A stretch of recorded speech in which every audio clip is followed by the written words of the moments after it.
রাত ঠিক ৩:১৭। New York শহর ঘুমিয়ে, কিন্তু একজন জেগে আছে। তার নাম পাওলাইন। তার বুক ধড়ফড় করছে একটি স্বপ্নের কারণে। একটি বিমান আকাশে উড়ছে ধীরে ধীরে। হঠাৎ একটা বিকট শব্দ, আগুন, চিৎকার, সবকিছু অন্ধকার। এই স্বপ্নটা নতুন না। গত ১০ রাত ধরে একই শব্দ, একই দৃশ্য, একই ভয়। এতটাই বাস্তব যে ঘুম ভাঙার পরেও তার কানে ভেসে আসে মানুষের চিৎকার। ১১তম দিনে পাওলাইন আর অপেক্ষা না করে সে ফোন করে বিমান সংস্থাকে। কণ্ঠ কাঁপছে, কিন্তু কথাটা পরিষ্কার।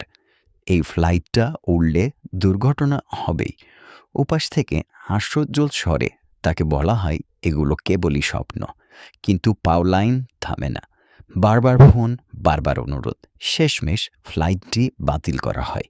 পরদিন যা বেরিয়ে এলো তা সকলকে হতবাক করে দিল। বিমানের ইঞ্জিনে মারাত্মক যান্ত্রিক ত্রুটি ছিল। উড়লে কেউ বাঁচত না। শত শত প্রাণ একটা স্বপ্নের কারণে বেঁচে যায়। কিন্তু আসল ভয় এখানেই শেষ না। পাওলাইন পরে বলে, স্বপ্নে মনে হচ্ছিল এটা আগেও দেখেছে সে। কিন্তু যদি এই ঘটনা আগেও একবার ঘটে থাকে, তাহলে প্রশ্ন একটাই, সে কি ভবিষ্যৎ দেখেছিল, নাকি সময় নিজেই একটা লুপে আটকে গিয়েছিল? আর তাই যদি হয়, তাহলে আমরা এখন কোন সময়টাতে আছি?